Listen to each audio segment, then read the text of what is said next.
You have 24 hours to settle 48,000 or you must leave immediately. My sister slowly pushed the invoice across kitchen counter before. I had even removed the plain black funeral dress. It certainly was not sympathy nor any gentle condolence card. Instead, it was simply a cold, calculated demand for retroactive house rent covering 5 long, exhausting years. I spent nursing our father while she climbed corporate ladders while she proudly chased her polished, glamorous career. "I'm putting this property up for sale Monday," Haley said, calmly checking her sparkling diamond wristwatch without the faintest emotion she billed me for witnessing his painful final breaths. Just so she avoided responsibility before I reveal exactly what I recovered secretly from the trash bin that destroyed her reputation. Leave a quick comment on me where you're listening from right now and also mention your local time where you are hearing this story.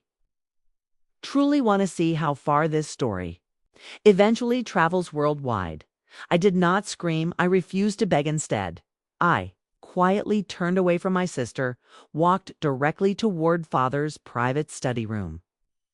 Then locked the thick, heavy, polished oak door. The sharp, metallic sound of the sliding deadbolt was the only response she would ever receive. Haley assumed she faced a fragile, grieving daughter who spent recent years carefully measuring morphine doses and replacing stained bed sheets. She believed I was nothing more than weak someone easily pushed aside. She completely forgot that long before caregiving duties I had another identity. I was Selena, a 29-year-old senior forensic auditor. I spent my 20s tracking carefully hidden assets for ruthless divorce attorneys.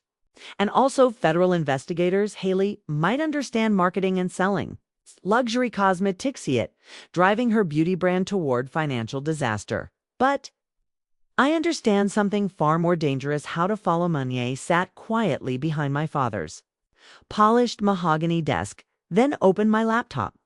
My hands were no longer trembling. Nervously, they moved steady, guided by deep professional muscle memory built through countless detailed audits. I navigated slowly toward Private Family Trust Online portal system, then entered the password my father softly whispered 3 months earlier, back when he could still speak clearly. Access immediately denied. Of course, Haley was not completely foolish. She must have phoned the bank quickly and reset every credential. The very moment the coroner's dark van drove slowly away, she believed that action was her final checkmate. But Haley always reused identical passwords everywhere, same password protecting both her banking access and her Instagram profile, and she was far too arrogant to understand how serious security systems actually function in practice. She changed credentials but never disabled the secondary verification method linked carefully to a physical trusted device. I only required that single verification code, the device my father always kept beside him. I slowly stood, scanning around the study, yet the entire desk surface remained completely empty. Then memory returned suddenly: the earlier hallway noise, the careless sound of junk tossed aside for the coming estate. Selah quietly unlocked the heavy door again, then slipped silently into the narrow corridor. The hallway resembled a chaotic landfill. Now my father's clothes, his beloved books, his entire life stuffed inside garbage bags. I searched through everything, ignoring the painful tightening inside my chest as I moved aside his favorite wool cardigan. Then, finally, I saw the item I needed: his aging silver iPad lying face down under scattered old magazines. The glass display was cracked, badly thin, spiderweb fractures spreading across one corner. I pressed the home button. Hopefully, nothing responded. The battery completely empty. I rushed back inside the study, searched every drawer until locating a charger. I connected the cable, then stared silently at the blank screen, holding my breath tightly. If it stayed dead, then I was simply a homeless woman with only a laptop. One long minute passed, then slowly another. Finally, the red battery symbol faintly flickered onto the display. I watched patiently as the percentage rose 1%, then to ding softly sounded. I clicked resend code. The iPad suddenly lit. "Your verification code is 4920. I typed numbers quickly. The account dashboard load revealing The truth organized within perfect digital transaction rose first. I noticed the large account balance Ethan directly underneath the pending transaction request. Haley scheduled a transfer of $450,000 to a shell corporation. Lumina Ventures scheduled to process within 48 hours. My instinct screamed to cancel instantly. Could freeze everything, phone the bank, and begin open warfare between two sisters. But that is what siblings would do. An experienced auditor knows a smarter path. If I block transfer, it remains simple, a family inheritance disagreement, merely a civil dispute. But if she moved that large sum across state lines into a fraudulent account while I still held legal power of attorney authority, that becomes wire fraud, a serious federal crime, so I did not cancel anything. Instead, I opened another browser, tab, and accessed the official FinCEN portal. I began drafting a suspicious activity report, carefully entering numbers, account details, amounts, and full beneficiary information. I refused saving Haley from her own greed. Instead, I allowed her to tighten the handcuffs personally around her wrists. I saved the report, ready for submission. Second she acted, the movers never knocked. They hammered loudly on the thick oak door, precisely 7 that morning. Heavy rhythmic pounding vibrated across floorboards. I paced for 5 exhausting years. Haley waited downstairs inside the foyer, calmly sipping warm latte, pointing casually toward my belongings, like rubbles needed removed from some construction project. Start with guest room first, she instructed. Foreman anything inside cardboard boxes placed directly on curb, anything appearing valuable, set aside carefully. She never looked toward me once. To Haley, I was simply another tenant, a squatter overstaying welcome after father's heartbeat. Stopped high, walked quietly upstairs, and folded slowly the few clothes not already packed. My small room, barely qualified bedroom, more like storage closet, beside Dad's bedroom, chosen because every night I could hear if he coughed suddenly while sleeping. As I removed the thin cotton sheets, a familiar smell filled the quiet room, not the fresh lemon cleaner Haley ordered yesterday for appearances, but the deeper scent of illness, antiseptic paper, asterisk, and faint metallic oxygen. For 5 long years, that smell alone was my entire world. Haley loved telling her wealthy social circle I was finding myself during 20s. She described me's irresponsible drifting sister living with Dad because employment failed but bank records downloaded the previous night. Old, the real story. When Dad became sick, insurance covered barely 40% home care. Haley refused contributing anything toward remaining costs, claiming business liquidity remained trapped inside inventory, so I liquidated my entire retirement account, drained savings, accumulated auditing technology corporations. I spent $80,000 personal dollars covering nurses, medicine, and specialized bed, the same equipment she planned selling for profit today. I remembered clearly the night doctor said the illness was terminal.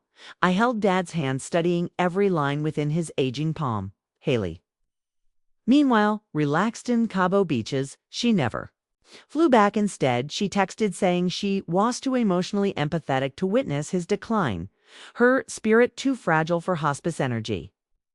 That same evening, posted sunset photo, captioned simply healing, while I quietly changed adult diapers beside morphine pumps, adjusting drips, protecting her peaceful life, asterisk, on a quiet sandy beach.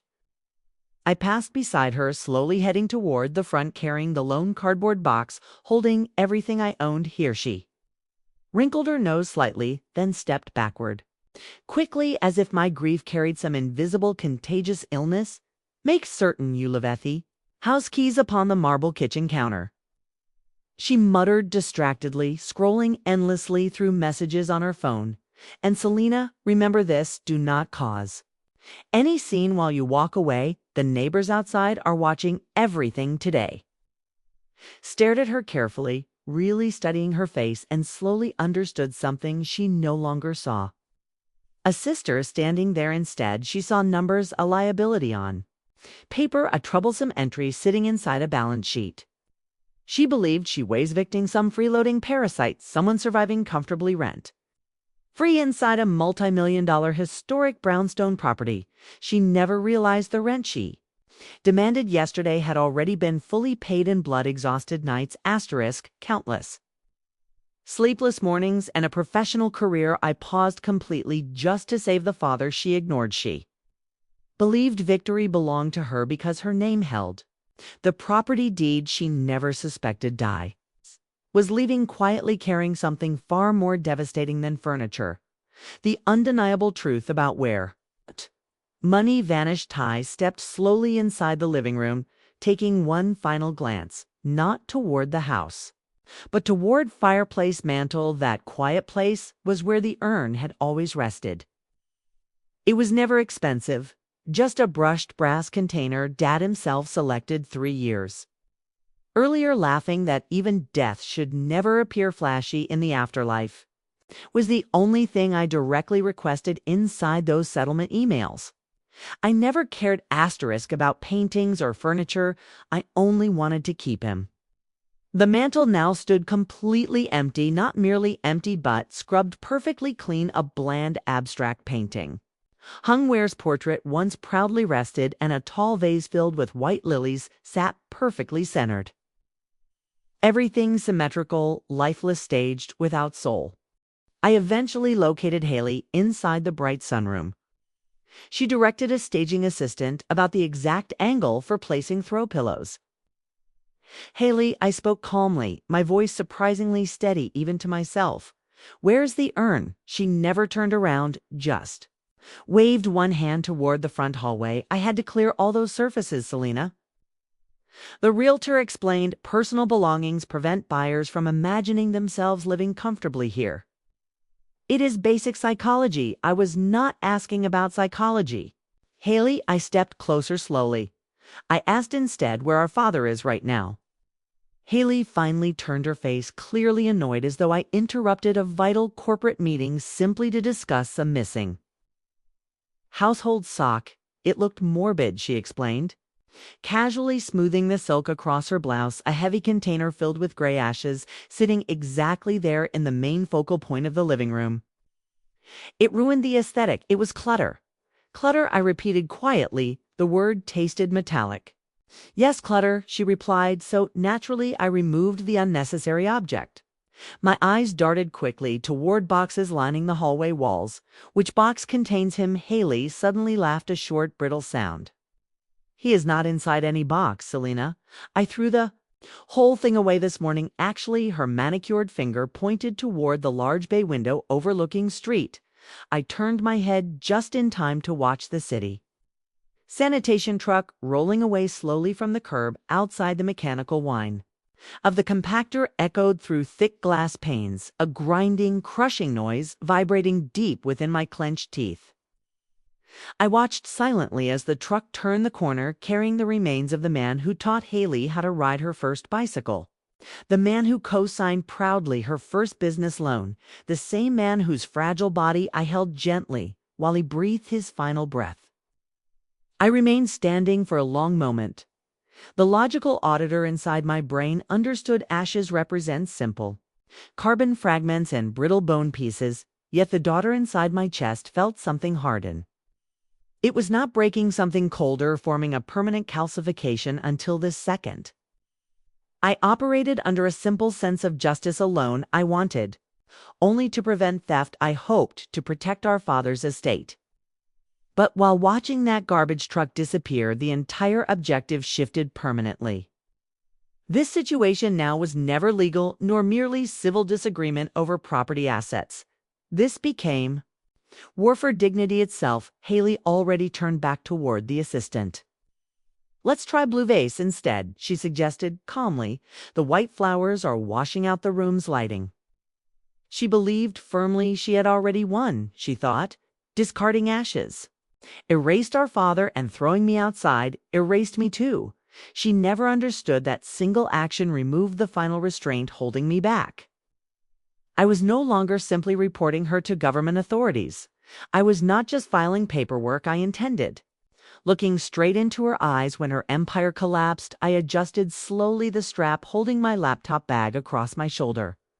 It felt heavier, not only filled with evidence documenting her elaborate fraud, but also weighted by necessity absolute. Unavoidable destruction. Goodbye, Haley, I said quietly. She never replied, far too occupied adjusting decorative lighting inside a house she no longer owned. I arrived early at the financial district, 40 minutes ahead. I needed that time to rebuild. Composure to wear professional armor once again, I dressed carefully in my single navy blue business suit normally reserved strictly for federal audit meetings and black heels that clicked sharply with confidence. Authority against the pavement. I was not entering that office as grieving daughter. I arrived instead as seasoned professional who knew exactly where every skeleton had been buried. I rounded the corner toward Vanguard Law, mentally rehearsing confrontation. That was when I finally noticed him 1 block away from the main entrance. A construction trench sat open, dangerously surrounded by orange cones, but poorly secured. An elderly man sitting inside wheelchair attempted crossing carefully the narrow plywood ramp, yet one wheel slipped sideways suddenly. Now he remained trapped, half his chair sunken deeply into wet, heavy clay mud. People walked past without stopping. Once businessmen wearing expensive $3,000 suits stepped casually around him, like avoiding simple traffic cones blocking sidewalks. Their eyes remained glued to glowing phone screens, terrified that noticing him might steal 30 seconds from their schedules. I glanced briefly down at watch. 30 minutes remained. If I stopped, I risked arriving late. If I stepped into that mud, I risked destroying the professional image Haley expected seeing. Then suddenly I remembered the urn inside the garbage truck. I remembered Haley calling it clutter to the passing crowd. This elderly man was simply clutter. I stopped thinking and crossed caution tape. The thick mud instantly gripped my heels, coating polished leather with gray sludge. Don't move, please, I told him, gently dropping my laptop bag onto clean concrete. I've got you. The man looked upward, his eyes sharp, bright with intelligence, yet his trembling hands clutched tightly onto the armrests. You are ruining those expensive shoes, miss, he rasped softly. You appear headed somewhere very important. I am indeed, I grunted, firmly gripping metal frame, but shoes depreciate quickly. People never should with all strength. I pulled upward, forcing stuck wheel from clay suction. My skirt splattered, hands completely filthy, yet after one final exhausting pull, his chair rolled onto plywood ramp and safely back onto solid sidewalk. I removed tissues from my purse, wiping thick mud from shaking fingers.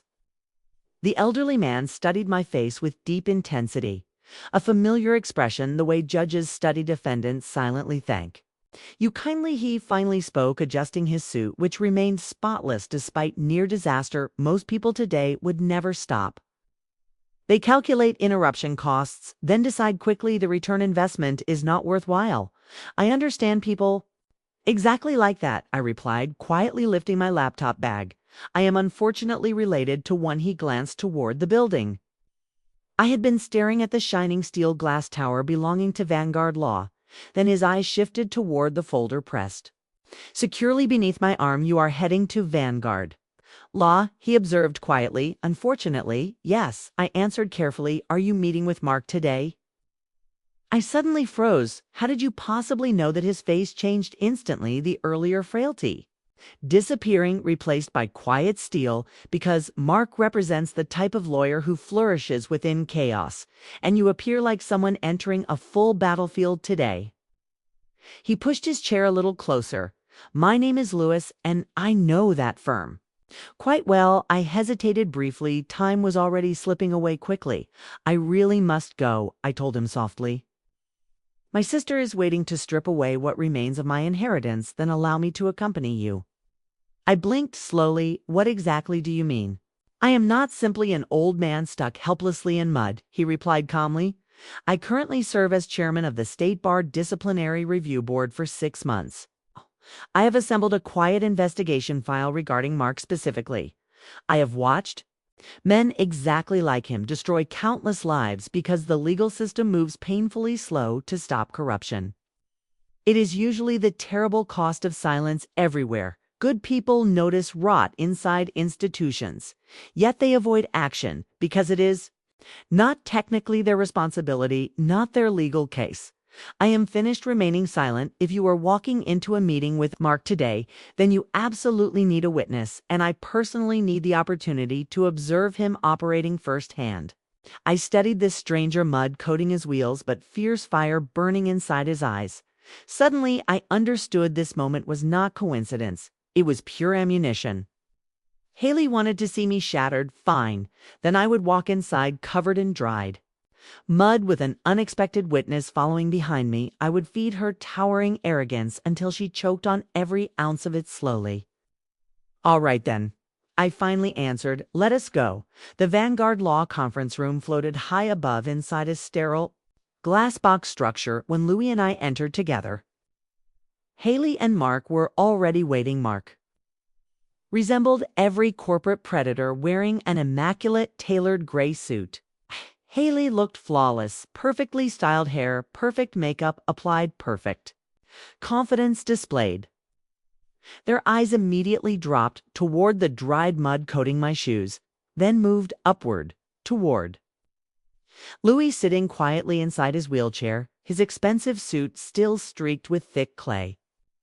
Haley waved dismissively. You smell terrible, she complained loudly. And who exactly is this person?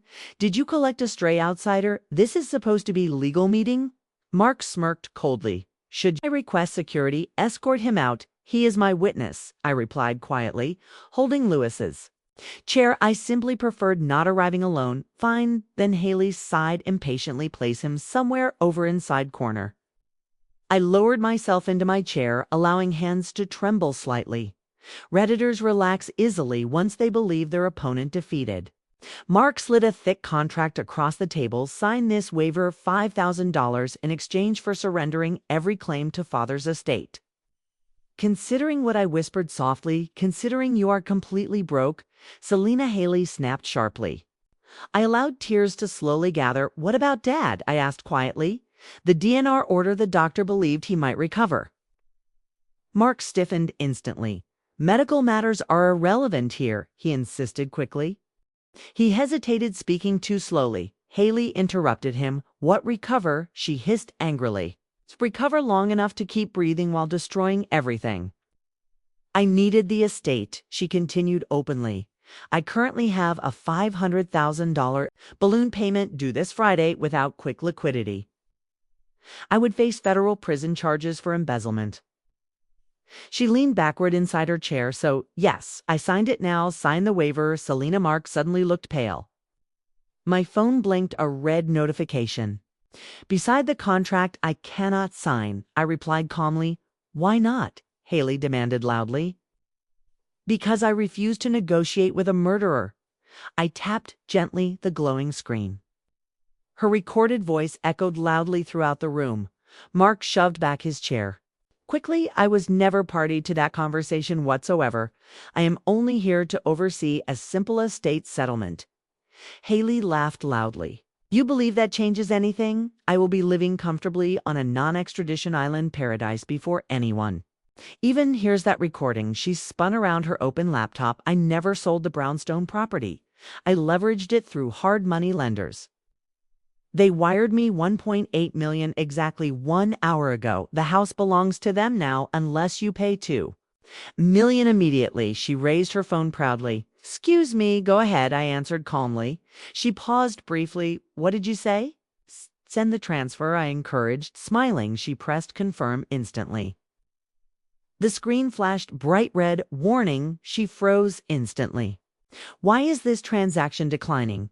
Mark leaned forward, squinting carefully. That is not a simple decline. That appears to be administrative lock. I slowly opened my laptop computer. Check your email, I suggested calmly. Account currently frozen. Federal investigation pending. I filed a suspicious activity report 3 days ago. Authorities were waiting for your trigger. Transferring estate money toward offshore shell company constitutes money laundering. You just confirmed the crime yourself for. The FBI, her phone slipped from shaking hands, striking marble table. Louis rolled forward, his voice suddenly sharp. Mark, please explain to the State Bar why you assisted facilitating fraudulent loan. Mark stared silently. Chairman Louis, that is correct. Louis answered calmly. Mark jumped upright. I knew nothing about that DNR. I will testify. I request immunity. Haley lunged forward toward me violently. Then suddenly the conference door slid open slowly. Federal agents entered while they locked handcuffs tightly around her wrists. She screamed wildly, "You destroyed everything." The cold metallic clicks of cuffs answered her instead. 3 weeks later, the predatory loan was legally voided, the brownstone returned to family trust, then finally transferred directly into my name. I personally tracked sanitation trucks afterward, searching intake lines deep inside Queens. The urn appeared scratched slightly outside, but still sealed. Back upon mantle, the house slowly began smelling again like dust and mel. And lemon oil instead of fear. I sat quietly inside my father's chair. No empires left, no offshore fortunes, only my home, my dignity restored, and the debt finally paid in full.